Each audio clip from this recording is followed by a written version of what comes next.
That's right. Welcome in our final off-season roundtable discussion of the summer here on IdahoSports.com.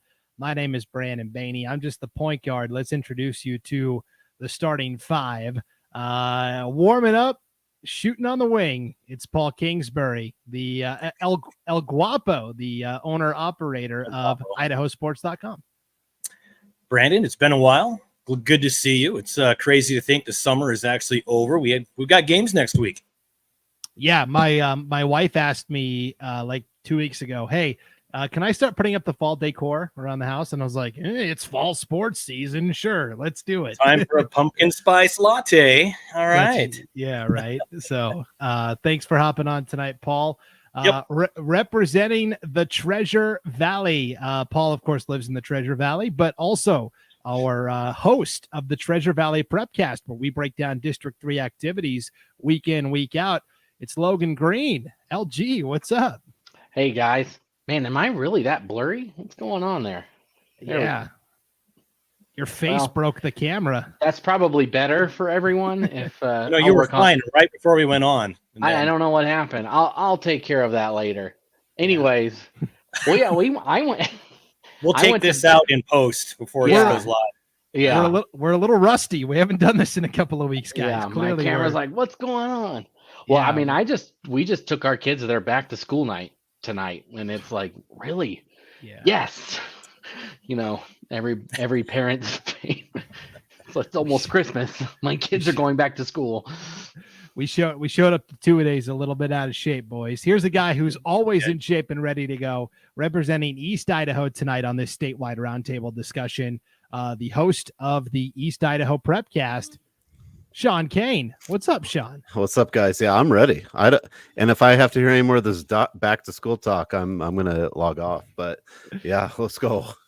Yes, we will be joined by at least one more expert here momentarily, and also at some point my doorbell may ring, and so I might have to go answer the door just for a quick second. But that's live showbiz. Thanks to everybody who's watching tonight. We are live on the IdahoSports.com YouTube channel, Facebook page, and Twitter account. And while we are all here and we are the talking heads, we really want the conversation to flow through you, our audience, because you are the fans. You are the heartbeat, the lifeblood of Idaho high school athletics. And so parents, fans, we want to hear from you tonight. If you comment with your thoughts or you have a question for us, we'll throw it up on the screen. And we'll get the conversation rolling. The big topic we're going to tackle tonight, guys, is state tournaments. And this is something that the Idaho High School Activities Association has already started kind of thinking about. How do we tweak things? How do we make it better? And so I think a lot of what we're going to say tonight is mirroring what the IHSAA is actually thinking. But again, just in case you don't know who we are or what we do, my name is Brandon Baney. I just recently moved up to North Idaho, so I guess I'm carrying the flag for North Idaho tonight. I actually talked to a coach earlier today and got his thoughts on a couple of things to talk about for tonight. Paul lives in Kuna, so you are right there in the Treasure Valley. But Paul, you've been to pretty much every high school in the state, whether it's the gym or the football field or baseball field, right? Close. But, I might call my home in Kuna, but I live in Idaho. Right.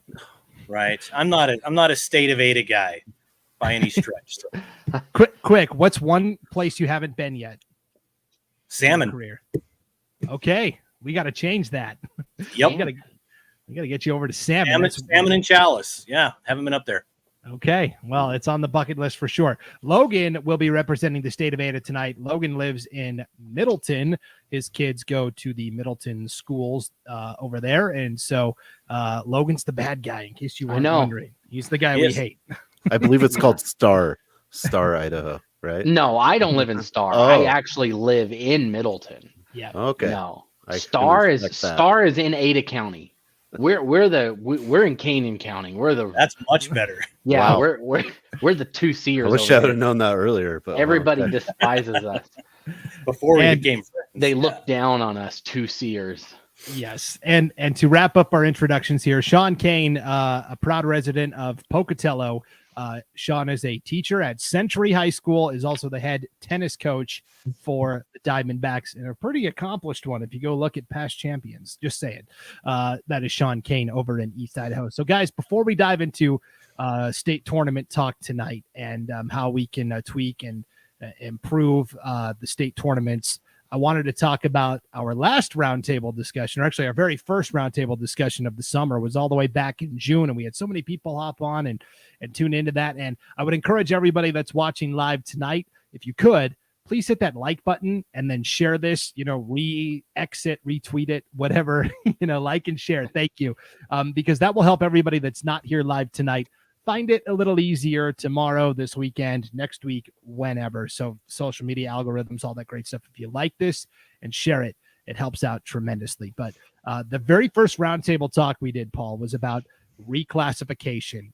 Tall Grop, the athletic director at Timberline High School, led this committee, and they basically looked at the enrollment numbers and the parameters that were used, and they came up with a plan that most people seem to be on board with. I would say maybe 3 out of every 5 thought, this looks pretty good. It would have created a new 6A classification. It would have gotten rid of the 1A, D1, and D2.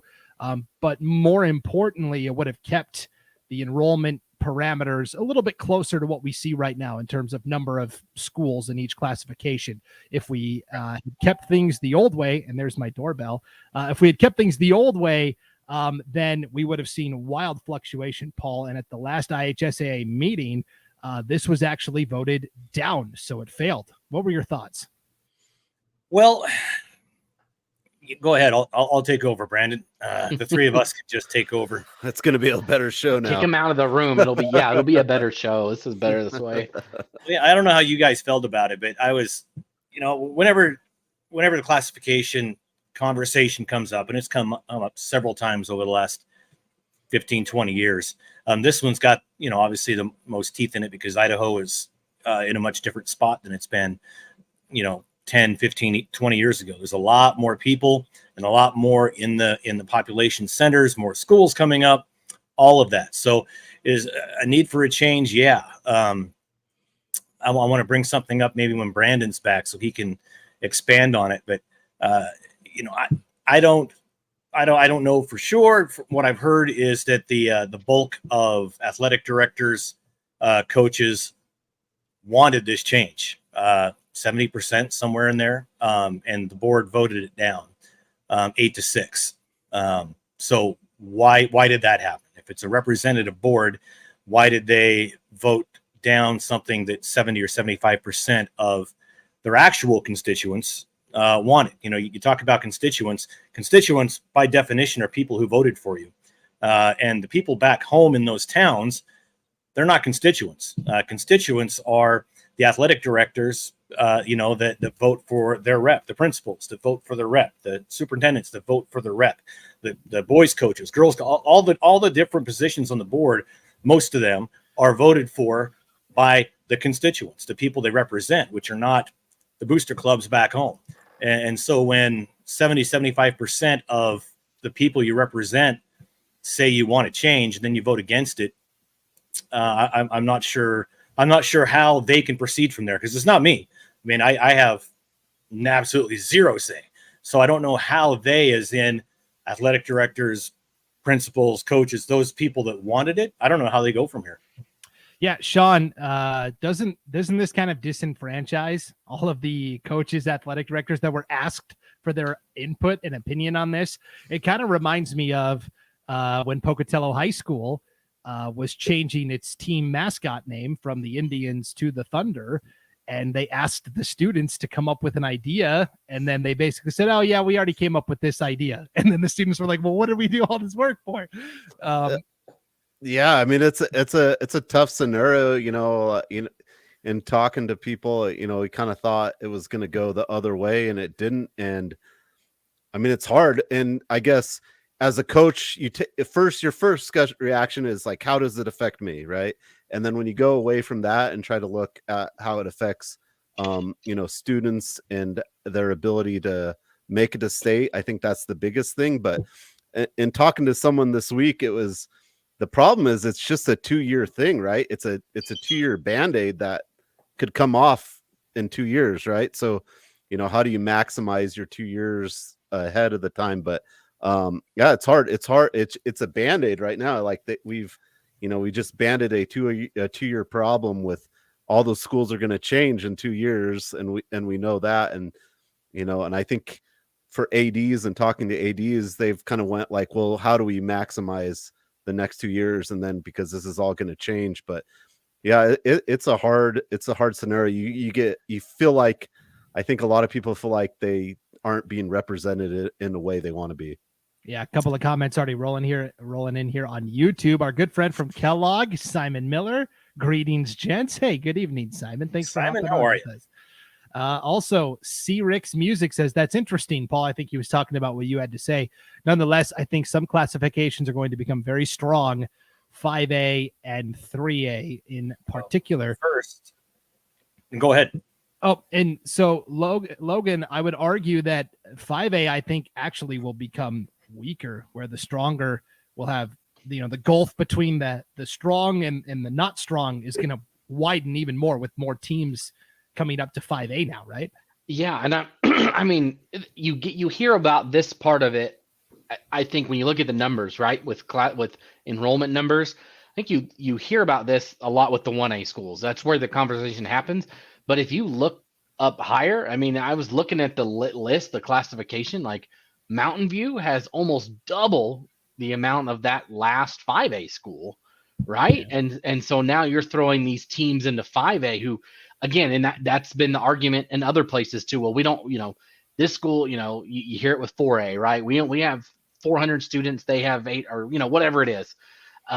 But it exists in 5A too, right? It exists. There's going to be huge discrepancies in the enrollment numbers, but that's just Idaho. Like, I don't know. It's just the way it is. There's like 6 schools that are all grouped together, right? With the same amount of attendance, you could make like 40 classifications, right?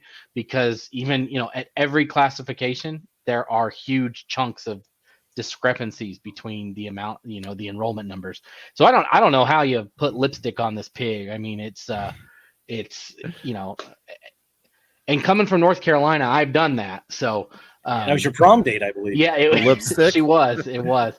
So it's just tough to. I don't know how you fix it either way. It's just going to be, somebody's not going to be happy either way. But like Paul said, it sounded like at least the people involved wanted it one way and it didn't happen.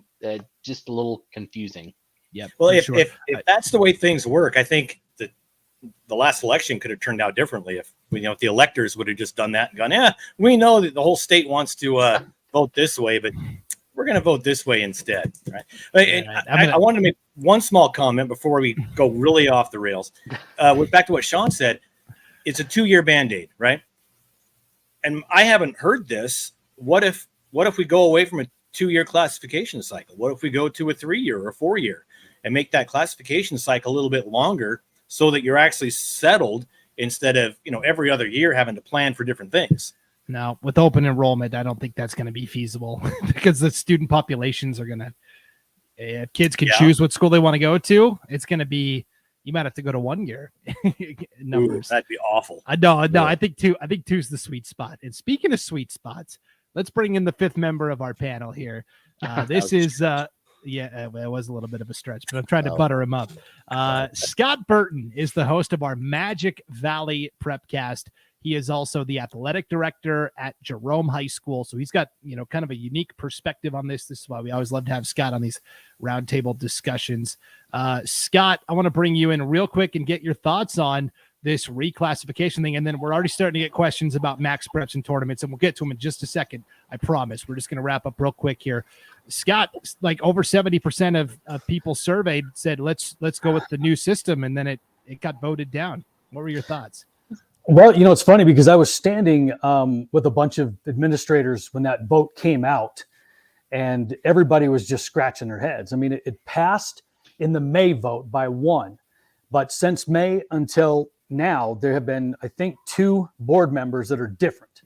And how that translated, I don't know. But I really think the interesting thing here is you look at Twin and Canyon Ridge, and you've got those two schools in the same town.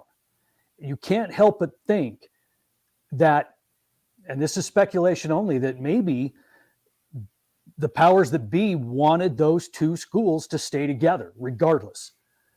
Up, down, sideways, they go together. And that's exactly what happened, because Canyon Ridge was gone either way. And now all of a sudden it's like, well, we're taking Twin with us. And how that all shook out, I don't know. But I really do believe that there is a faction that wanted Twin and Canyon Ridge together. And I think that swayed perhaps the vote a little. That's just my opinion. But I've had a lot of people share that same opinion. Yeah, and I guess that's where it's problematic, where, the decision works for Twin and Canyon, but doesn't work for everybody else. I don't know. That's the hard part of having an elective board that is representing your best interests. So it's interesting for sure. We're going to circle this topic again. I look forward to having this off-season talk with you guys in 2 years again about this very issue. But let's dive into the real meat and potatoes of what we wanted to get to tonight, and that is Scott's like, yep, I did my hit. I'm out. See ya. Peace. Okay, let's get into it. State tournaments. Last year, actually, for the past 2 years, they've used MaxPreps rankings to seed the teams at state. And I think we all agree that is definitely better than the old system of, well, let's just, have this district champion play this team, because we ended up with the breaking point that really stirred this change, I think, was the Skyline boys and girls basketball teams both made it to state a couple of years ago, and both had to play a district opponent for like the 5th or 6th time in the season right away at state because of the predetermined bracket. And Skyline's like, come on, what are we doing here? So I think we all agree MaxPreps rankings puts us in a better spot overall than the old system. But the question is always, can we improve? Can we make it better? And we've already got questions coming in. So right off the bat, let's go with this. Ryan Trappin asks, do you think that we should scrap district tournaments and just go to a state tournament going off the rankings of MaxPreps? Sean, I'm not sure that's a good idea, because some conferences are just weaker than others in certain sports in certain years. And I think it's important still to have that representation from each area of the state, even if it's just one team going. Well, and coming into this broadcasting thing, you guys are much more veteran than me. That's not an old joke, but district tournaments are fun. Like having that team kind of sneak their way in or whatever. I think that makes the most exciting part of it, is having that opportunity. So if you just want district, if you got rid of the tournament, I think you take a factor away. A team could have a terrible season and all of a sudden get hot in the tournament and get a chance where their ranking might not make it. And I think that's, as a coach and a sports fan, that's, like March Madness, who doesn't root for the underdog? Like the scrappy teams that make it through the district tournaments, I think is super exciting. Yeah, and Ryan clarifies all teams are eligible for the state tournament. Yes, but based off of MaxPreps, we saw this in football last year at the 4A level, where District 6 had some really strong teams at the top, right? Skyline, obviously, Blackfoot was very good, Shelley. And what that did is it raised the MaxPreps rankings of the teams that were at the lower end of the standings in football, like Idaho Falls and Bonneville. And just because they played in a stronger league, they kind of got pulled up in the rankings. I don't know that they necessarily were better than the 4th and 5th place team from somewhere else. So I do think the district tournaments are important for sure. And Tyler Cranny kind of echoes that sentiment, Paul. He says, my primary complaint, I have several. Tyler, I want to hear them all tonight. Air your grievances. I like you, Tyler. I like you, Tyler. It is Festivus, airing of the grievances. He says, regarding the use of MaxPreps for seeding state basketball tourneys, is that it doesn't reward the conference or district champions. 2 examples this past season, Oakley and Kendrick's girls teams both received lower seeds than the teams they beat for the district championship. Please comment. And Paul, this is kind of where I fall on this thing, where if there's 5 districts, I see no harm in giving the 5 district champions the top 5 seeds automatically based upon their MaxPreps. And then if you're an at-large and you're a 6, 7, or 8, but you have a better MaxPreps ranking than a district champ, Too bad. You should have won your district. Yeah, and I agree with that. Okay, I am going to devil's advocate the whole thing and go, what if you're a 2-team conference like a Declo Wendell?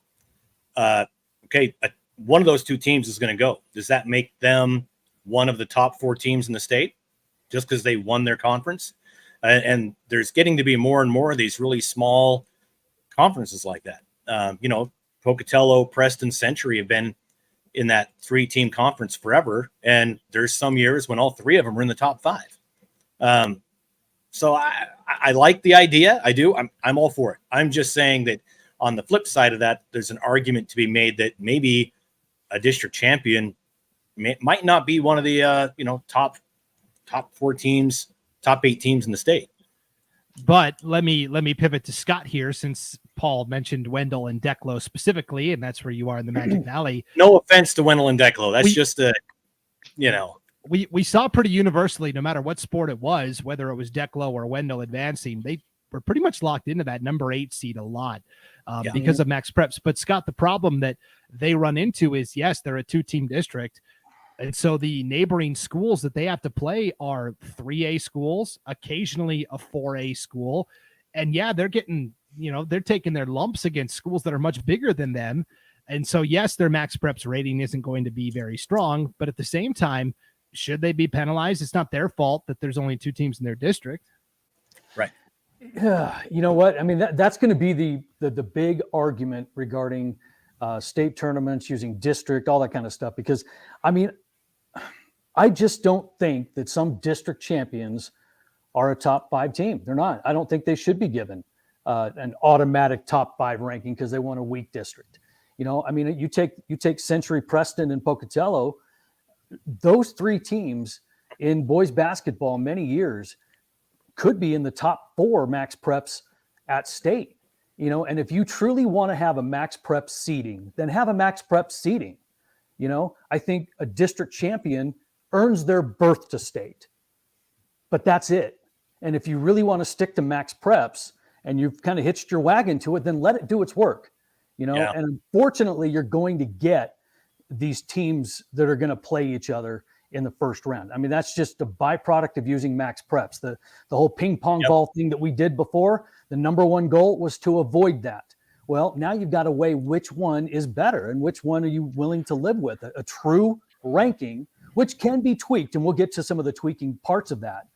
But I don't think that a district champion is automatically a top 5 team. Yeah. All right, guys, I'm going to tell you, you're on the wrong side of this based on the comments that are coming through. Here we go. There's a lot of comments there. Simon says, good point, Tyler. C-Rick says, agreed. Great point, Tyler. Logan, hop in. I know you're chomping at the bit. There is no good way around it. Okay. Because I'm thinking specifically, if you look at football, right? 1A D1 football. I saw Tyler mention that somewhere, that they do this, right? They do the top seeds are set, right? Or if you win your conference, you are one of those top 5 seeds or whatever it is. And I think last year, it's either that or you get a team that doesn't win their conference as a 2 seed. If we look at that specifically, last year, I think Oakley and Cary were probably that 1 and 2. And those 2 teams played in the semifinals, which could it have been a championship game? I'm not going to go dig into that, but the way both of those teams played during the year, it probably could have been. And I did those Oakley games for the girls basketball team at state, and Bentley Cranny was the reason that they went there to the state championship, and they beat Lapway in that game. And I don't think anybody had them beating Lapway, but they were a champ. They got a low seed because of it. And so they're a little chip on their shoulder. I have to imagine there was some sort of chip that said, why were we ranked so low when we won our district? And so I don't know. No one is going to be happy. And either way, I see valid points in either. I go back and forth. I agree with someone, and then when Scott says what he says, I agree with that. Because you get That's a man with strong principles right there. I am for sale. If somebody wants to persuade me, I am easy. Because it's true though. It's like if a team gets in and they are the number 2, if we take 1A D1, for example, right? If Cary is that second seed, all of a sudden now they have to be the 5 just because they play in a really difficult conference, and they can't be the 2 and have home field advantage until they get to that state championship. Oh no, you're gonna have to play Oakley here in the in the semifinals. But they did not win, like you said, Brian, win your conference. If you want that spot, win your conference. And so I can see both sides of that argument. Yeah, Scott is kind of swaying everybody here. Simon says, I agree, Scott. Weighing the better teams is more important than assuring regional teams don't play one another. Okay, so here's a point, Sean, from East Idaho. Scott Muir brings up a great point here. He says the Grace girls and the Soda girls, we're talking girls basketball here, are typically top 5 teams every year, but because they play big schools from Wyoming, right, they go over and play Evanston, and they play Jackson, and they play 3A schools in their area, Sugar and Teton, and those don't count on MaxPreps, right? You get dinged if you go play those bigger schools and lose. They tend to get a lower seed also. And we've seen this with the Grace girls. We saw it with the Soda girls, not last year, but 2 years ago. They were one of the best teams in the state, and they were like a 5 or 6 seed coming in. So I don't know. It's interesting how different pockets of the state, and I'll say up here in North Idaho, you know, the 4A schools up here kind of get the short end of it because they're forced to play in the same league as the 5A schools in this arranged marriage of sorts. And, you know, mostly the 4As lose to the 5As. And then they end up getting like the 8 seeded state. So I don't know, Sean, it's tough. I mean, I'll take it from a tennis point of view, because tennis, the way we see the state tournament, the district champions get a spot. So that's a little different. So no matter what, everyone who's a district champion, if there's 5 or 4 districts, it's, 4 spots. And right now it's 5 districts. So the 5 top spots are the district champions no matter what. And, but then we also have a seeding committee. So then we do the other spots. So we get a pretty good tournament. So, I like what Scott said. I hear both points, but it almost is like you need the ranking, but then you also need like maybe a committee to even out those intangibles that the number just doesn't give us, right? So maybe if you had a seat, because I would say in tennis, we've been able to actually get probably the best brackets possible. Like the champions are playing in the championship. And at the end of the day, that's probably the most important part. Like the two best, whatever, are playing. And so maybe you just need a seeding committee that like, yeah, we have the ranking, we have the district champions, but how do we map out these other people and have a criteria? And maybe that would be the easiest way to merge both systems, district champs, MaxPreps, and a seeding criteria. But that's just my point of view. Yeah, we do it in tennis. We do it in wrestling, right? All the coaches get on the phone and advocate for their guys or gals. And but you get the best bracket. And at the end of the day, as a coach, you can't be mad if the bracket is the best it can be with what you have. When you have that, that R&D, that randomness to it, that's when people get upset and don't understand. And I know why too. I mean, like when it's just random, it's hard. I mean, it's not random. You have your seed, but you don't have any underlining criteria to counteract some points about these other schools like you're mentioning. Yeah, for sure. Yeah. It's an interesting point. Tyler says, thanks, Logan. The Oakley girls won the regular season title and the district tournament, yet still went in as a lower seed than the school in Malta. That's Is that how they refer to Raft River? That school in Malta. Nice. Because of MaxPreps. And yeah, that's got to be very frustrating for a team like Oakley. Now they ended up winning state, so scoreboard, right? Ultimate comeback there. But it's going to cost a team somewhere, and maybe it already has. Fans, let us know. I don't know. It's just a tough problem. Tyler's ready with complaint number 2, though, guys. He says complaint 2, since you said you wanted him, is that it rewards playing a weak schedule and penalizes playing a strong one. And Scott, that kind of ties in with what we just said, where, yeah, a team that wins the district tournament knows that they're good. And so what do they want to do? They want to challenge themselves and play a rigorous schedule. Whereas another team from the conference knows we're probably good enough, but I'm not sure. So let's schedule a little more conservatively. You're rewarding that team that's scheduled more conservatively. Yeah, it really is a slippery slope, because if you've got a good team and you want to prepare them right for a state tournament, then you're going to play up. You're going to kind of forget about all this pomp and circumstance, and you're going to play the best schedule you can to prepare yourself for a district tournament and possibly an at-large berth. But if you're kind of on that verge, on that bubble team, then yeah, you're going to approach it a different way. Now, with that, it's not like schools just have a luxury to schedule whoever they want. I mean, it's not that easy. So we are handcuffed a little bit on who we can schedule. But, I mean, it does bring up a good point. We talk about tweaking this thing. First of all, nobody knows the algorithm to this. Okay, yeah. Let's be clear on that. Secondly, we're a little unsure about playing out-of-state teams and what that's doing to us, because we have some teams that are doing exactly what I said. They're traveling to Las Vegas to play in these big tournaments against some really quality opponents and then get nailed for doing so, and that isn't fair, and then I go right back to what Sean said, because I do believe that the answer to it all is, yeah, let's get that seeding, and then let's get the human eyes on it. And before we put our stamp of approval on it, let's have a committee look at it and see if that's our best bracket. Because really all they're looking at, wins, losses, margin of victory, strength of schedule, but that does not take into account injuries. It doesn't take into account that this team beat this team because their point guard was suspended or injured or what. It doesn't account for any of that, but the human element can. And so if you want to tweak it and you want to stay with it, fine, do it, but then put some human eyes on it just to fix those little intricacies to make it even better. Yeah, having a committee. I know John Nettleton, the boys basketball coach at Mountain View, has been very vocal about, let's do it. Let's get a committee. And I would like a committee of coaches whose teams maybe didn't make it to state. So there's not that bias tied in, right? As well, because they're going to be more objective, Sean. Unless one of those teams beat them so they didn't go to state. I'll volunteer to be on a committee. Like I'll be honest, I'm not no dog in those fights.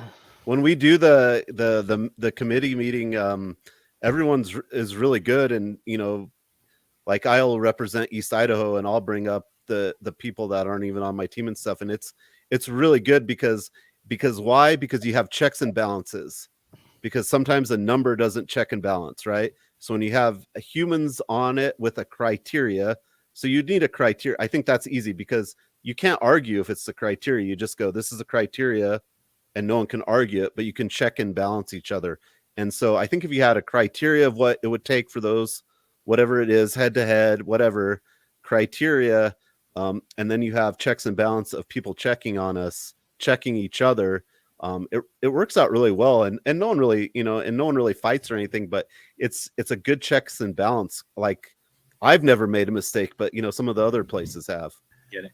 Yeah. Well, years and years ago, I was at the IHSAA when they were doing the wrestling seating. Wow, something just fell down.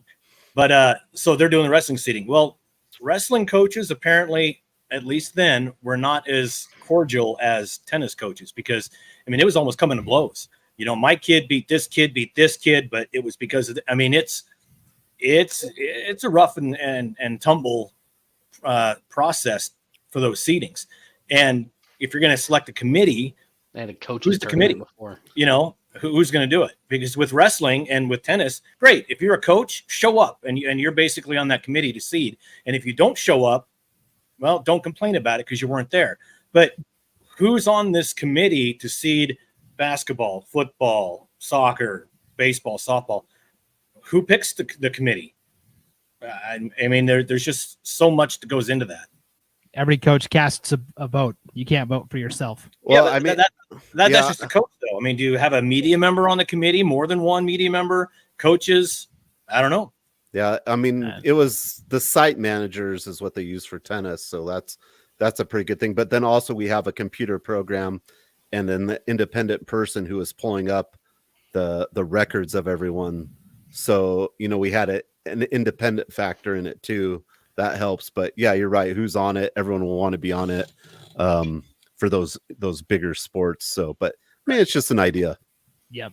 Yeah. All right. A lot of comments pouring in here, guys. Simon from Kellogg. I did my share of griping on MaxPreps as an advocate for our area and our school up in Kellogg. But in the end, the rankings held serve. I think, Logan, we noticed this a lot where the top 4 seeds were typically the teams playing in the semifinals. It seemed like, especially in football, he said, I don't have to like it, but I also can't argue with it. And I guess that ultimately bore out a little bit. But he does bring up the point that Kellogg football was first in our league and then an 8 seed for the state football playoffs. We had to go on the road and play Bear Lake. It sucked. Would we have rather played Bear Lake later on? Yes. And then Simon said, maybe nitpicking the MaxPreps formula is the next step. But like you said, Scott, we don't know what the formula is. There's no transparency there. And so what happens is I feel like the IHSAA takes a lot of flack when really it should be MaxPreps taking that flack. And if I'm the IHSAA, I've said this a couple of times on different prepcasts. Hey, MaxPreps, you work for me. Yeah. So you explain to me how it works.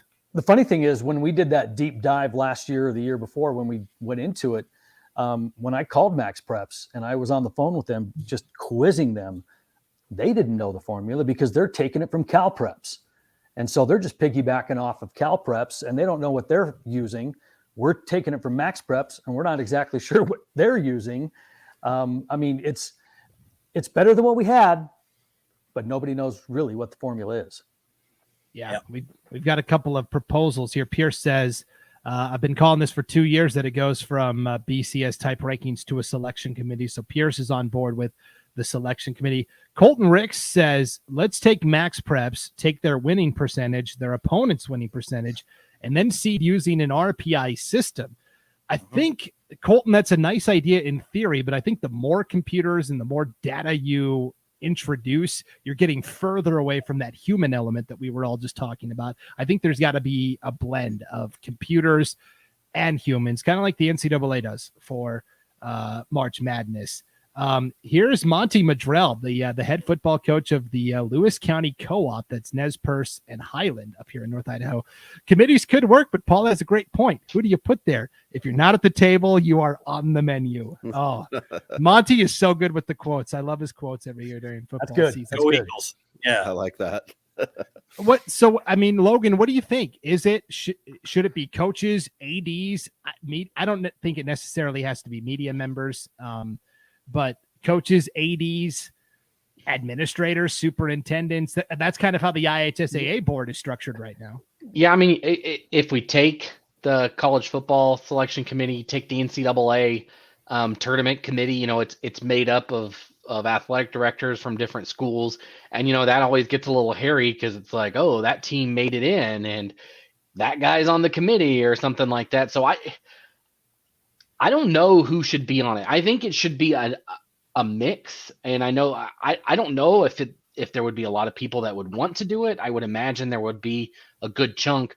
But like Sean mentioned, there's got to be somebody. If we do that, there's got to be somebody that doesn't have a dog in the fight, whether that is a media member, because we're all here, right? At the end of the day, let's just take state basketball for example. If there's 8 teams that make it to state, right?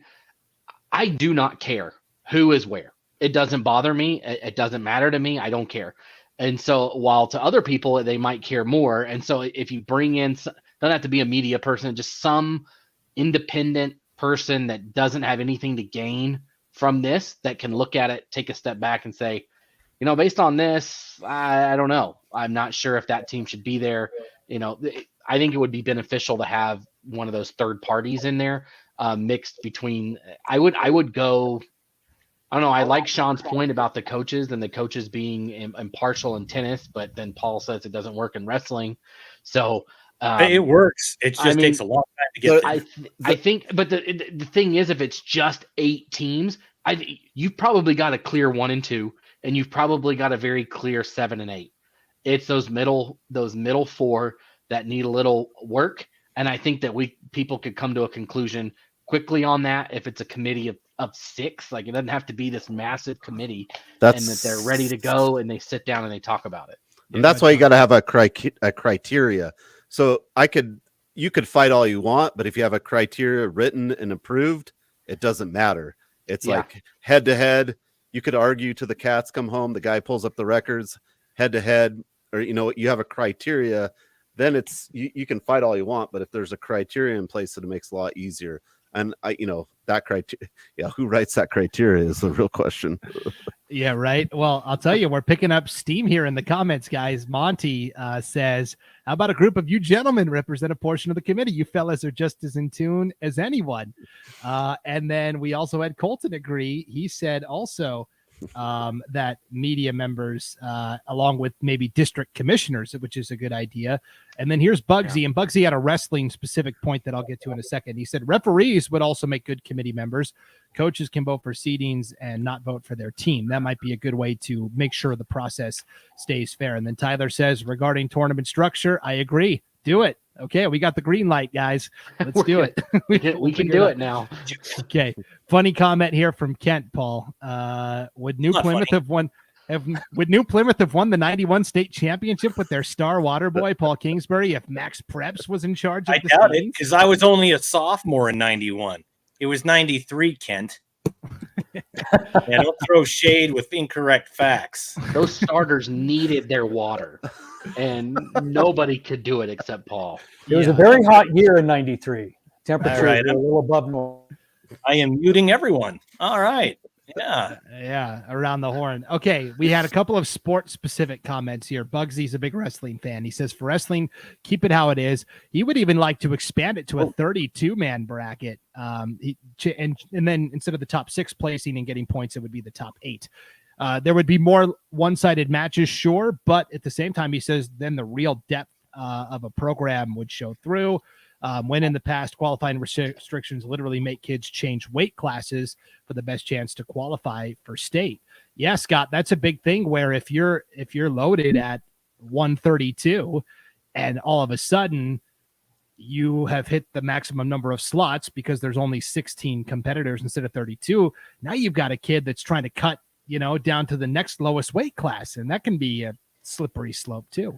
Oh, absolutely. And we see it all the time. I mean, these teams that are absolutely powerhouses in wrestling are going to get overloaded in those middle weight classes to where normal kids fall, and you will have an abundance of them. So you've got to really get on them early as not to put their health in jeopardy with all that stuff as well. But yeah, you're absolutely right. There is a chess match with that. It's the same thing in, I liken it to track and the where you kind of put people.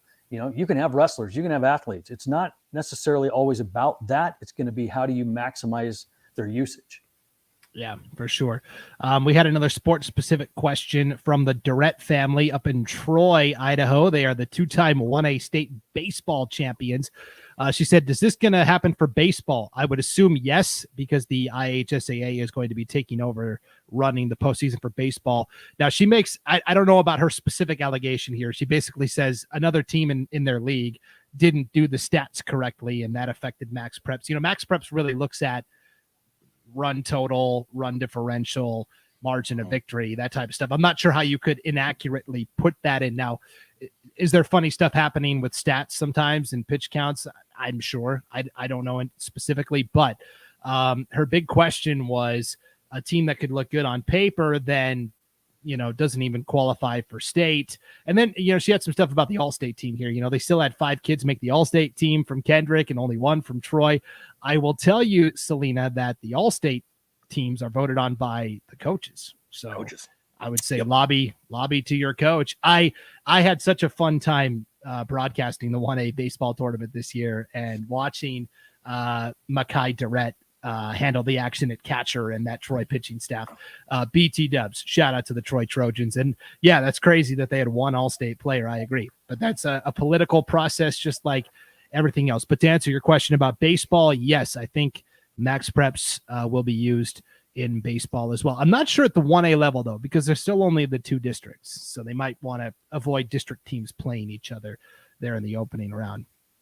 Okay. Specific question here, and then we're going to shift topics. Colton says, regarding the classifications being changed next year, how would you restructure seeding and auto bids for districts that are changing teams? 5A District 4, 5, and 6 comes to mind. So, Sean, this is going to become a humongous. It's almost like in college where the Big Ten and the SEC are these two monolithic leagues. You've got So you've got the Southern Idaho Conference, which is going to have, I believe, 15 schools now, Logan, because they've got 13 currently, plus Caldwell is going to move up, plus Ridgeview is going to move up. That's going to be 15 teams. Meanwhile, Sean, in East Idaho, currently you've got 4 teams, Madison, Thunder Ridge, Highland, and Rigby, but you are going to be adding Pocatello. You're going to be adding Skyline.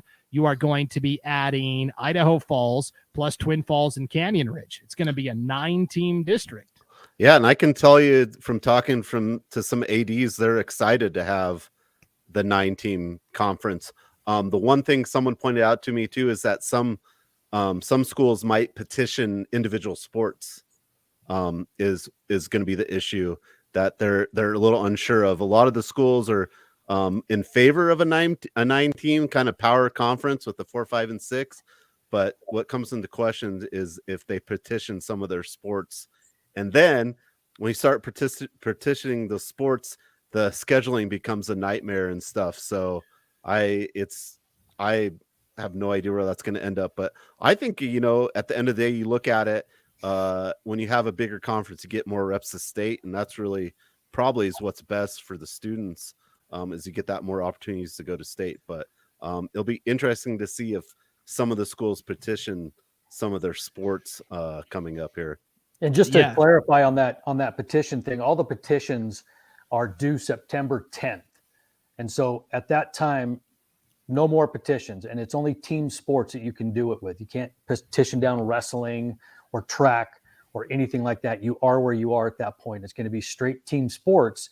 And so, and you're going to have to prove that you have some sort of a competitive equity disadvantage, right? I think it was a 20 to 25% win percentage in your conference or your league or whatever. I mean, there were some criteria set forth, but looking at that 4A group, and that's where all the talk is right now. All that 4A 7 teams moving up to leave 4A with 20 teams, and then word on the street is, and we'll see if it ever happens, that Bishop Kelly might petition to move up, and they should. But that's the talk, so we'll see if it actually happens.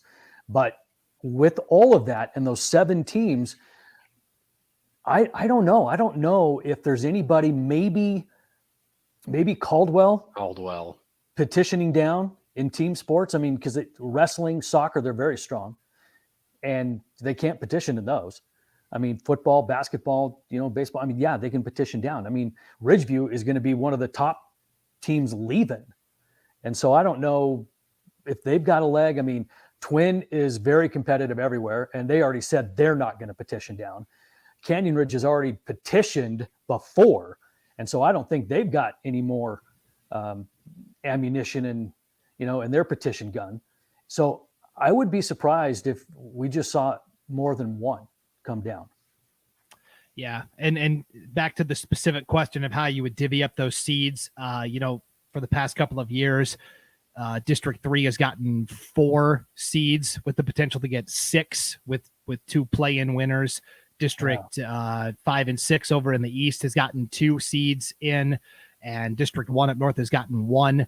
I think you're going to have to give like 3.5 from District 3, 2.5 from District 5, 6, 1.5. It's going to be messy for sure, which leads me into the next topic, which is expanding the state tournaments. This has been a big topic of conversation, especially in East Idaho, Sean. And there was a proposal that came out at the end of the spring, just in the exploratory phase at the IHSAA meeting. But basically, the proposal was, let's expand it out. Instead of having only 1 play-in game or 2 play-in games, let's make a whole weekend of it where basically your 5 district champions automatically qualify for state. The remaining 3 slots are then determined by a series of play-in games. Let's take the next 6 best teams according to MaxPreps, have them play it out for those last 3 spots. Yeah, I mean, there's no one's hiding it that they want more spots, and a lot of that comes from basketball, right? Basketball is a big thing here that they feel like sometimes we've gotten the short end of the stick. And yeah, it's interesting. I don't think you'll ever see an expansion, but a lot of people have talked about different formats for the tournament and having all the teams play, and everyone's seeded, and then you play, and then once you get to that 8-team thing, then you move to Boise or whatever. But yeah, I don't know. I'm getting the opportunity to go to the playoffs helps build your program, but also I'm a kind of a proponent of just get better and try to find a way to make it too. At the end of the day, if you didn't get there, you didn't get there, right? You got to put the work in, put the time in, and get there. So it's a hard thing. I know a lot of people get upset about it, but at the end of the day, I think if you want to get there, then get there. Yeah, and let me clarify here, Logan, and then I'm going to throw it to you. Yeah. So there most classifications have 5 districts, right? 5A is the exception. The top 4 district champions would automatically qualify for state. That 5th district champion, according to MaxPreps, would still have to play their way in via a play-in game. So this kind of seems like a happy medium. We were talking about earlier about, well, what if you're in a weak conference? Well, okay, you're going to get a home game potentially, or a closer to home game, but you're still going to have to earn your way in via the play-in. Yeah, I mean, it's almost like you think of NCAA tournament does the first 4, right? They take those worst 4 and they have to fight for 2 spots, right? But I am very pro this. I think it's great. I am not in administration. Scott probably, he knows more about it, and I'm sure maybe that is a logistical nightmare for everybody. So I'm not talking about that. I'm just talking about, like, from my point of view, I think it helps a lot of teams, and I get the point. And I just be better. If you want to be in, be better. But we're gonna go District 5, right? 4A basketball. This is where this conversation seems to always come up. It is what it is, and it's legit. It is legit, right? Let's get Preston, right? Has not been the last 2 years, and I know they are a very good basketball program. They are vocal about that they're not there, and I just can't imagine a situation where that would be poor. Let's just say, I'm just making it up, Valley View gets that last spot or something like that, and they go to Preston on Saturday before state. I heard somebody say, the environment's not the same and whatever. You can't tell me that if a trip to state is on the line and Valley View goes over to Preston, that those kids from Valley View aren't like, oh my gosh, this is a heck of an environment to play in. And then those kids in Preston are like, oh my God, everybody is here from town, right? Those environments would be awesome.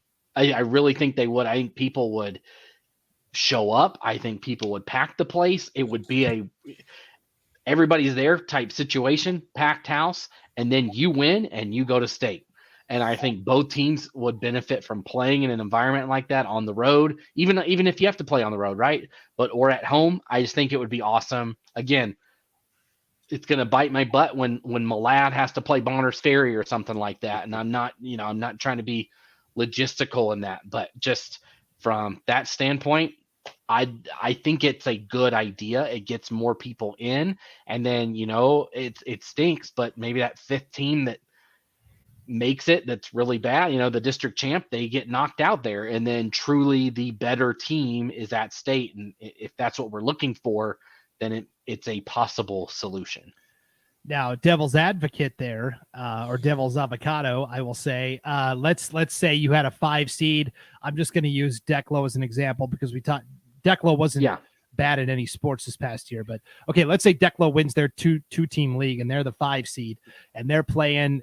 So this would be the 8, next best. The 8 non-district champions would play. Yeah. Let's say you're that 8 seed, and let's say it's like, I don't know, Ryrie, and let's say Ryrie went 7-10, but they got in as that 8 seed.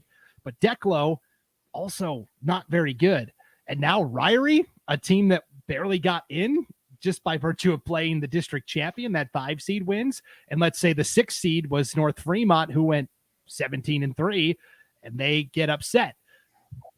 So let's put in the people factor. Let's do the people thing again, right? At that point, you're in. There's no guarantee on who that 5th seed plays. Maybe that's where the tournament is seated, right? Is that, okay, you know what? You might be the 5th district champ, but you are the worst team here. So you are the worst. It doesn't matter. Sorry, maybe we give them a home game, right? Maybe we'll settle with that. Yeah, you can be home, but you are the 8 in this. You're going to play the 1, and the 8's, the 1's going to come to you.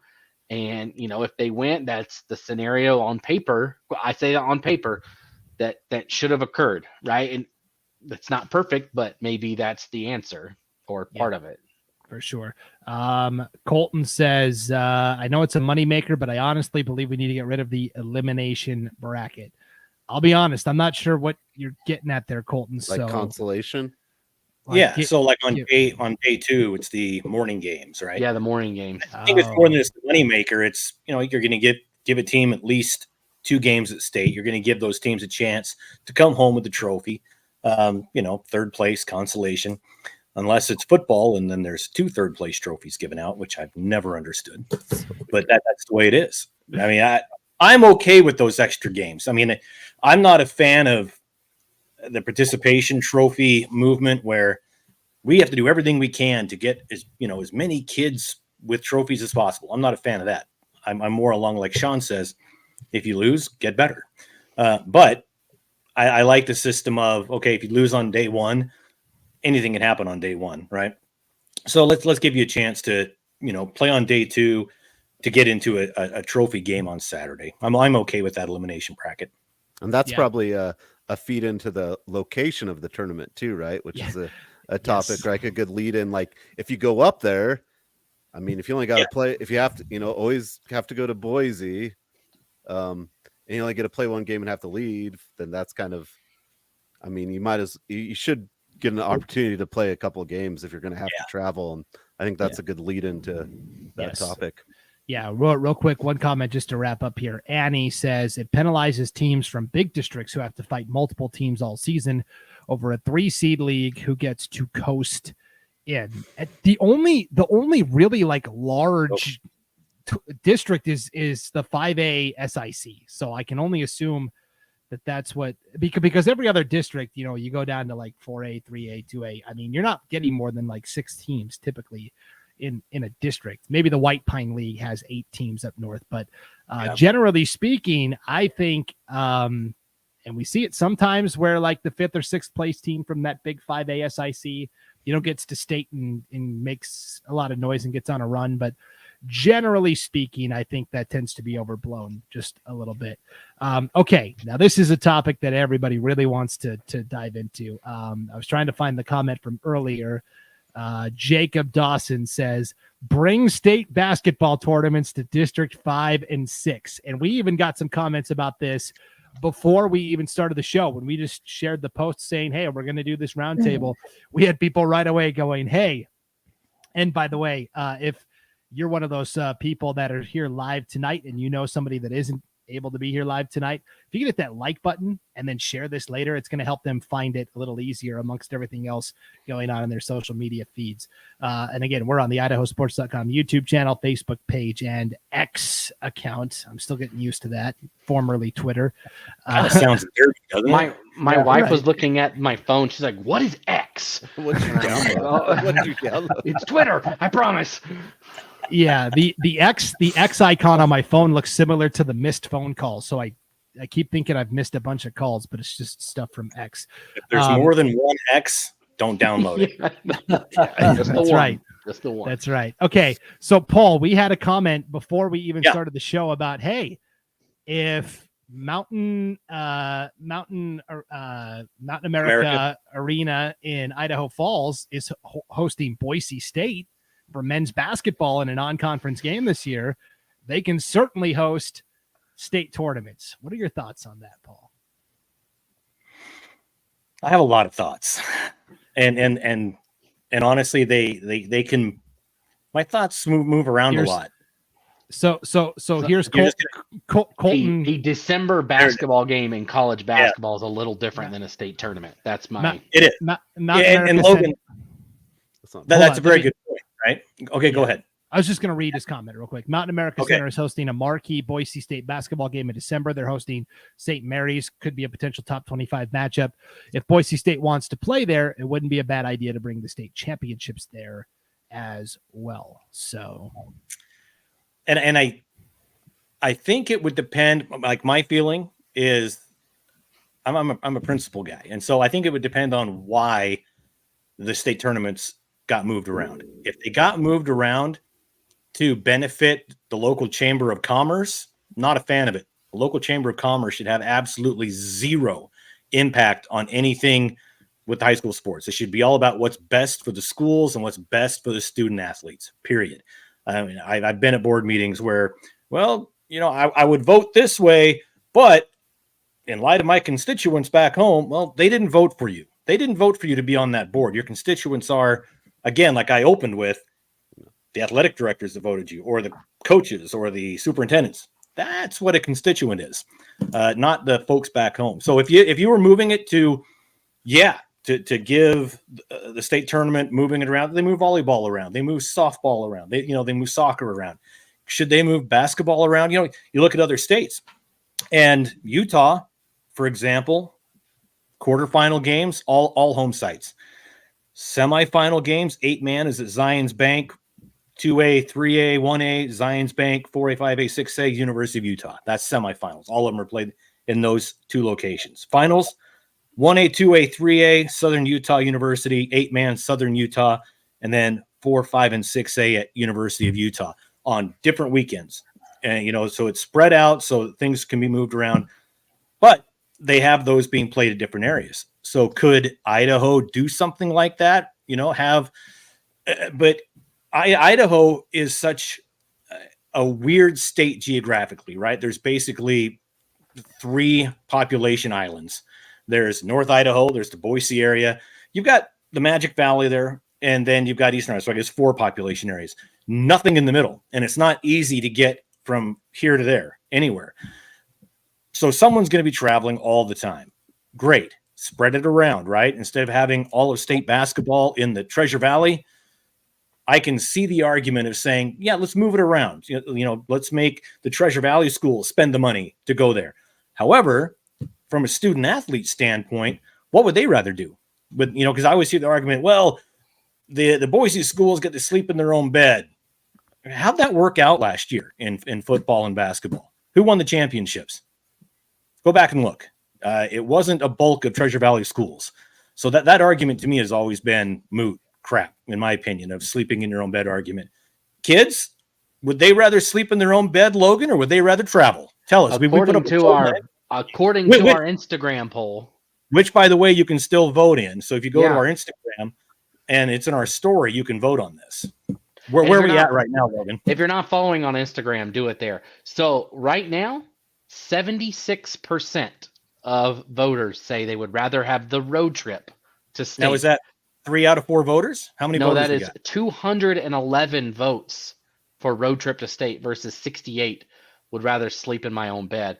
And we put up that poll right before we started this. Yeah, it hasn't been up that long. And I'll say, at least that's always been my point. My thought is that Johnny doesn't want to go home and do chores after knocking off Rigby in a state tournament. No, that's not what he wants to do. He wants to go to the hotel with his friends. That's always my thought, is that why would you not want that experience? And a lot of kids don't get that here. They go home. And shouldn't we extend that opportunity then to those Treasure Valley athletes? I think so. Oh no, that's the Eastern Idaho people that want it over there. That's what I'm saying. If you're saying it's so great to go be in a hotel and travel with the team, shouldn't we allow the Boise schools to do that occasionally? I guess is my point. Boise schools like it. I mean, I think then the Boise schools they like having it in Boise. You're right. Thank you. Yeah, I think they want to travel. Yeah, I was saying I think they like to travel. The volleyball, they have to travel north and east. Soccer, they travel east and north, or to the Magic Valley. So Idaho does, or the Treasure Valley does travel. But if I'm a kid, heck yeah, I want to travel and hang out with my friends in a hotel for a couple days. That's a lot more fun than, all right, we're done, go home. Okay, go ahead, Scott, and then we'll get caught up. And the thing that I think about when we talk about moving things around is the thing that comes to mind is state basketball more than anything, right? Because that is just the general locale of everything. Yeah. But having it where it is, having it formatted the way that it is, That weekend is an experience. I mean, you have got all the classifications right there. And then you've got Super Saturday out at the Idaho Center. I mean, the experience at state basketball is unlike any other state tournament, and Idaho is doing it right. The only thing is, some of the venues are starting to kind of become a little bit too small, right? Because we've had to move out of certain places. But that experience is unlike any other. And then you've got at the 5A state championship game, you've got the legends of the game, you know, and that's big for the IHSAA. And so if we are to move it and rotate it, then whomever has it better be able to recreate an atmosphere and a venue much like Boise has done in order to keep that experience, or people are going to complain. Because part of going to state as a fan is having that awesome experience. And now the other thing too, you talked about splitting it up. Well, goodness sakes. I would say absolutely not to that, because, you know, if we do that and we're looking at geographically, how do we determine, are we going to go send 4A and 5A up north just because it's their turn? They've got, that's what we do now, right? For football. Well, I'm talking about volleyball. like state all right. And so it doesn't make sense to me. None of that makes sense to me at all.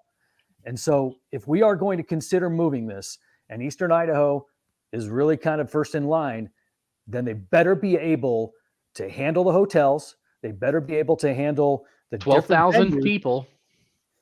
Exactly. And they better be able to have a venue that can recreate somewhat what we've been experiencing, or people are going to hate it. Yeah. Okay. I'll get caught up on the comments here. Janet Pruill, she's the girls basketball coach at Ledor. She says, if we move the basketball tournament, will we end up in a rotation like volleyball and cross country? We would eventually have to travel up north. Yeah, that is. Yeah. And the schools up in North Idaho are saying, cool. Yeah, it'd be nice for us to host something for a change. Simon and Kellogg says, geographically, is Idaho like Utah? Talking about your Utah point, Paul, and I would say definitely not. Utah, you can go straight top to bottom. Idaho, if it sounded like I was comparing the two the same, as I was saying it, I went, boy, I hope people don't think I'm comparing the two, but apparently it came out that way. So definitely. Sorry. Janet then said, us middle ground people will always have a 5+ hour drive. You know, sometimes no matter where you live, you're driving. But I would say, Coach Pruill, that if it's in Idaho Falls one year, it's a little closer. It's not quite 5 hours for you. It's a little bit closer to home. Bugsy says traveling in a hotel is a treat as a student athlete, which I think we all agree with. But Simon says sleeping in beds is bunk. High school kids don't sleep. What about the fans? Doesn't anybody care about the fans here? Truly, no. We're talking about the Boise schools liking to stay at home. She says they like to not have the cost. And there are definitely some expenses that go into traveling down to Boise every year. Jacob says, why not do basketball state rotation like wrestling? Ray says wrestling only rotates east and west, never north. Somebody asked about why doesn't the North ever host it? You could do it at the Kibbe Dome. I was told that weekend of state wrestling is also kind of the same weekend as like the big jazz fest in Moscow. And so they get like overwhelmed. People Moscow's just not big enough. And people say, well, you can stay in Lewiston. Well, who wants to do that? You know, that's like, hey, let's go to Eastern Idaho, but you can stay in Rexburg. Okay. And all right. And I'm going to jump in. Hey, you're in North Idaho now. You're in North Idaho. But I lived in East Idaho for 3 years. So Jacob says Idaho Falls has the ability to handle the tournament, plenty of hotels and places to stay. I agree with that. And okay, continuing. Coach Pruill says Idaho Falls is 2.5 hours on a bus. We're used to that one. Yeah, that would be nice to have that every third year, a little bit of a shorter trip for sure. Ray says you have Pullman right there as well, up in North Idaho, right there by Moscow. And Annie Calkins says, as the wife of a basketball coach, I say make Sugar and Timberlake travel as far as possible. So that's funny for girls basketball. I'm assuming Annie's from Parma. I recognize the Calkins name there. Okay, so here's my argument. Everybody says, and everybody that's against moving it to East Idaho or North Idaho, well, you don't have the hotel capacity, and Boise does. Okay, it takes the same amount of time for me to drive from Boise all the way out to Caldwell as it does to go from Pocatello to Idaho Falls. It's roughly the same amount of time in my car, especially if you're going with the traffic. I think How long East Idaho, get from Pokey to Idaho Falls? like 45 minutes. 40 minutes. It's not that bad. It's really not that bad. Like 25 minutes, Miss Daisy. Gee, But it's Right? in Nampa. Like it's in Nampa. That's very that's about central. 50 to miles. But Right, about like- 50 miles. But like Nampa or from like Timberline High School to Nampa Idaho Center it takes time wise the same as it would take from Pocatello to Idaho Falls. I live all the way in Cuna, and I can get to College of Idaho in a little over 20 minutes. And I I'm don't- just You guys far are just out. going the wrong way. They don't know what they're doing. You guys are not getting your hotels in the right spot. I'll tell you that. You get your hotel next to the venue you're playing at, then just make one drive to the Idaho Center if you make it out there. But my thing Scott- on it is I'm going to go with Scott. Like the experience at state basketball this year was awesome. And anybody can vouch for that at the Idaho Center. That 3A game, the 4A game, and that 5A game, it was packed. I know there was people looking for a seat that couldn't find one. And if we have it in a venue that is, I don't know what the Idaho Center seats, like 12-ish thousand. If we have it, if we move it somewhere that's 6 or 7, that's 5,000 less people that the students don't get to play in front of. And that is for some, that is a once in a lifetime opportunity to play in a massive, massive environment. And I get it. Yeah. 6,000 is still a lot, but like the Idaho Center this year was awesome. It was awesome. And so I would hate to see that where now half the people, 2/3 of the people, or a third, whatever, can't get in that would have been able to get in. That is my whole thing hang up with it, is that because it has become a expectation that we are going to get thousands and thousands and thousands of people in this arena. And you know what? I'm a Bear Lake fan, but I'm going to stay all day. Does that change? Right? Do you say the ticket is now per game because we don't have enough seats for the Pocatello and Hillcrest fans to stay to watch Blake Buchanan and Lake City?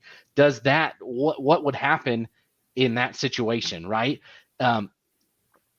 Just my 2 cents on that is venue size would be and I know, and maybe somebody else has a different solution to that, but that experience goes away if we go somewhere smaller. I think the Idaho Center really only gets filled to capacity for the 4A, 5A. I mean, I look when I'm there for the other championships. You're right. I see Right. seats that are open. correct, but that's because 1A, 2A, 3A, some of those hardcore fans stay for all 6 of those games. So if you split that up and put 3A in Eastern, 2A, 3A in Eastern Idaho, you put 4A, 5A here at the Idaho Center, and you move, 1A's up there. What does that do for that experience? I mean, the kids can't watch those other games. You're going to go, and sure, if there's only 6,000 seating, that's going to be for 2A, 3A. Kids aren't watching the games. They're on their phones. They're not even paying attention. I mean, Valid point. That's a valid point. I don't know. I clearly I'm in the minority on this topic here. Well, but- we are always at the Idaho Center most of the day, right? As soon as our morning games are over, bam. And we see kids wearing their sweatshirts from all sorts of, from all the different tournaments. From there every at the Idaho tournament. Center. Yeah, they all converge at the Idaho Center if they played on Saturday. And that's part of that experience, I guess. So it's a trade-off for sure. I mean, I think we're all just pointing. I think we're all poking holes in the idea. I don't think we're agreeing or disagreeing. We're just saying, here's the idea of moving it around. Here's some things we're going to have to look at in order to make it happen. Yeah, it's not an easy topic for sure. I think there's only a handful of arenas that could really handle, you look at Holt Arena in Pocatello, certainly. You know what?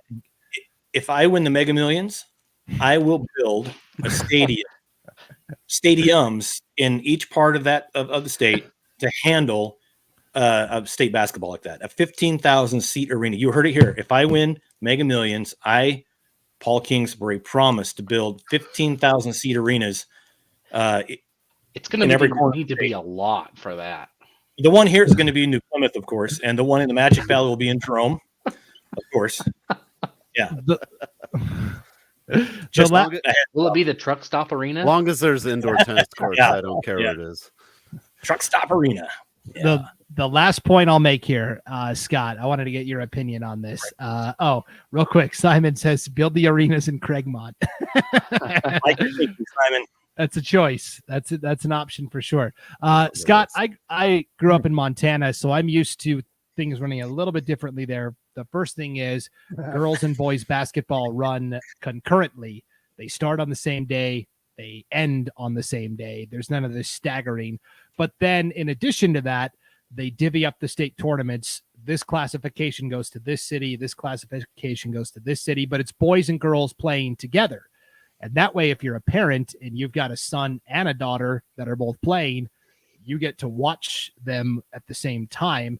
Whereas we see now, especially during girls' state basketball, parents are conflicted. Do I go watch my son play for the district championship, or do I go watch my daughter compete at state? And I kind of like it because you'll have a lot of times the same school will qualify the girls and the boys for state. And so then they're there to cheer each other on. Whereas right now, if Sugar Salem makes it to state in girls basketball, well, those Sugar boys can't come cheer because they're still playing games. I hope no one takes a soundbite out of that and says boys and girls playing together, because that's a whole other roundtable that we can get into. Hold on. All right. Oh boy, isn't it ever? Yeah. Now I can't shake that argument. You know what? I don't know. I mean, I would have to really see the logistics on how all of that worked. But, I believe in the KISS theory. Keep it simple, stupid. So I don't have a problem with boys basketball and then 2 weeks later, girls basketball, or vice versa, girls basketball and then boys basketball, because those two need to have their own, and I think if you start trying to combine them, I don't know. I like all of the buildup to the girls' state tournament, right? That's all we're talking about. And they get their moment. And we get to talk about nothing but girls' state basketball and these wonderful players. But now we're going to combine them. Who's going to overshadow that? And it's going to be the boys. And I think the girls deserve that moment, that weekend, all to themselves. And the boys can follow 2 weeks later. Let's not mess with it. I think you're splitting your fan base up, though. That happens already. I mean, it's already. What if the Jerome boys and girls make it to state and they both play at 1:00 on Thursday? Then you're really in a tight spot. Exactly. And so now you're juggling, the times and two teams, but they can't play here. They can't play here. And it's just, I don't know. I mean, I would have to see the logistics of it. But then again, it goes right back to my point. I don't like the idea of combining them just because I think the girls should have their weekend. The boys should have theirs. Equally awesome. And it is awesome. Yep. Well, Scott, you're never welcome in Montana. I think he already knew that. He's already got a list running. He'll add Montana to it. Show them my offering. Yeah. Yep. Okay, last 2 points. Colton says, if that were to happen, you would need to consolidate the seasons run concurrently. And I don't know if we'd have the refs to have that happen in our current state of officiating. That is call your own foul. That is a whole other topic that we maybe can dive into next offseason, the officiating crisis. And Simon wraps it up. I agree with Scott. Solid points. Looks like you've made a new best friend tonight. Take a screenshot of that. It might not happen again. I think that's how we ended the last roundtable. Was I agree with Scott? Yeah. Exactly. See, people are smart. We have some very intelligent people that tune in. Yeah, I can't argue that. Simon's a very intelligent guy. So big picture bullet points here. I think most of us were disappointed that the new enrollment classification parameters failed. I think 75% of us actually. Yeah, I think most of us think that MaxPreps could be tweaked slightly to be better. We want a little more transparency in how the formula is created, and we would like maybe district tournament results to have a little more weight than regular season results. And I'm talking not just the 5 of us, but from the fans tonight as well. I'm trying to encapsulate as much generally as I can. Expansion of state tournaments, I think we're still on the fence. Half said, yeah, let's do it. Half said, just go do better at districts. And then moving the state tournament sounds like a pretty clear no from most people until maybe a few more logistical things are worked out. We'll just keep state basketball in Boise for the time being. So thanks to everybody who hopped on tonight. Logan Paul, Sean, Scott. Go ahead, Paul. You got something to say? Well, I want to point this out right here. I don't know if anybody saw this. Oh, I saw it. This was. Well, I don't want to see you. No. There you go. This is Mr. July 1985. 88, 87. 88. Scott Burton. Wow. Scott Burton, Mr. July in the Jerome High School Stud Muffin Calendar or whatever it was called. And somehow I got my hands on that picture, and it's been one of the best gifts I've ever received. I need an autograph. Let's be clear. It wasn't a gift from me. No, I did not give it. We just know some of the same people that like to make fun of Scott. So I was able to get that. So I framed it. Scott Burton. Scott Burton or Scott Baio? Huh? You know what? The two are interchangeable. Yeah. I grew up with the nickname. I grew up with the nickname Chachi. Did you have a girlfriend named Joni by chance? I might have. I searched for she was like not very good looking at all, but her name was Joni, and I had to go out with her. You have to. Sometimes you just got to bite the bullet. I know. I took one for the team. I did, for the Happy Days team. All right. Well, we're going to ask everybody that was watching tonight to take one for the team as well and hit that like button and then also share this. So everybody that couldn't be here live tonight and still wanted to be a part of the conversation and hear what everybody had to say, they're able to find it a little easier if you hit that like button and then also share this when you are all finished up. So thanks to everybody who hopped in the chat tonight. It was a good conversation. Patty, he is shirtless. Yes. Oh yeah. Patty and Brent Keener from Mountain Home. Is Scott Burton shirtless in that pic? Jeez. I might have got it from Brent. I'm not going to say I did or I didn't. Yes, he was. So yeah, I mean that should be reason enough to share this and like it when you're done, so everybody can see that little treat at the end. Email me if you'd like your own copy. That's all. I might need it blown up for the start of school. I don't know. Oh my gosh! It was 1988, so it's pretty pixelated. If you blow that up, you're not going to be able to see anything. We'll get our best people on it. Notice it's black and white.